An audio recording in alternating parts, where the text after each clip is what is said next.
Hello, everyone. My name is Tyler Walters. I am in the Caribbean group, and the topic I'll be talking about today is actually Cuba. Before I begin the presentation, there's three things that I wanted to talk about. Those three things being the Cuban Revolution, the United States trade embargo, and globalization. Basically, to understand Cuba and some of the concepts I mentioned in my PowerPoint, these are three topics that I'd say come up rather often. The first one I talk about is the Cuban Revolution, which occurred between 1953 and 1959. The revolution was led by a name that might be familiar to some of you, Fidel Castro. Basically what wound up happening was he helped overthrow the authoritarian government that was currently in power, and this led to a few different issues. The first one being instability within the resulting effects of the revolution.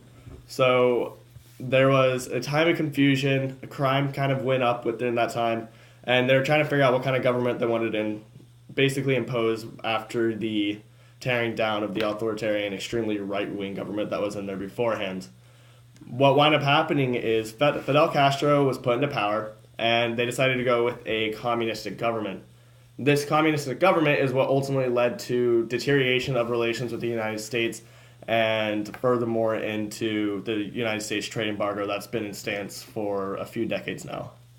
The trade embargo basically limits U.S. trade between Cuba and the United States. Because of this, the U.S. dollar has become a rather valued form of currency in Cuba, and as you'll see in various different parts of it, it can even, during my presentation, it can split the social class up between elite and non-elite.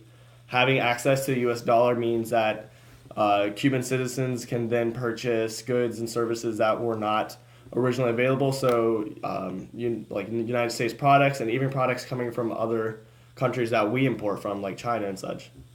Because of Cuba's location, they're not huge for being able to import a lot of materials. This has led to some of their food shortages as well as other shortages that I will mention in my PowerPoint. And also, it'll make it a little bit more easy to understand why they can't globalize and modernize as easily as other countries can. Cuba is located 90 miles off of the south coast of Florida. With that being so close to the United States, or being part of the United States, we would be their biggest or easiest country to import from, since we are the most industrialized country within their near vicinity. With us not being able to export to them and not being able to import from us, they're severely unlimited what they can do, and one of the things that this has actually caused issues with is their agricultural sector. They cannot produce at the same efficiency that we can, per se.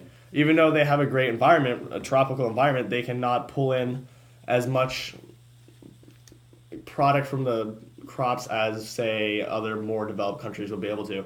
And not saying they're undeveloped, they're far from third world, but they also lack in some areas, and agriculture is definitely one of them.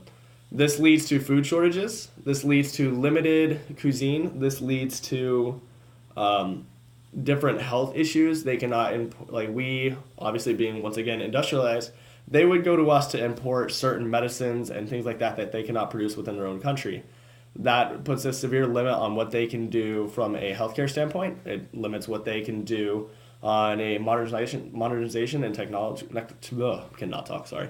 Modernization and technological standpoint. If you can't send your students to schools to learn about this kind of stuff and they can't get it within their own country, it's obviously slow development for that country. Within recent years, there's been talk about removing the trade embargo, especially under the Obama administration. But now that the Obama administration has left and been replaced by the Trump administration, there's a little bit of concern on whether or not it will actually go through. It was started, I believe, in 2015, and negotiations have kind of slowed down since then. The Trump administration does support the trade embargo, so we'll have to see what happens with that. So the three things I wanted to basically overlay is the authoritarian government got overruled, and this led to a better environment for art, culture, dance, the things that you'll see in the PowerPoint to be influenced. They were beforehand suppressed, which was part of the reason why there was a revolution in the first place. And with this being cultural nutrition, something that we really look at is culture. And I think that the revolution was something that really defined the current culture of Cuba. So I just wanted to bring it up right quick. And obviously the embargo and globalization go hand in hand. To understand why Cuba is kind of in the state it is right now, we have to understand what kind of led to that. And I think the two things that are important to talk about were embargo and globalization, how they played in, how they didn't play in, how we play in, and it kind of raises questions on what's going to happen in the future. So those are some key concepts that I just wanted to overview with you guys before viewing the Cuba part of our presentation. Thank you for watching, and I hope you guys enjoy.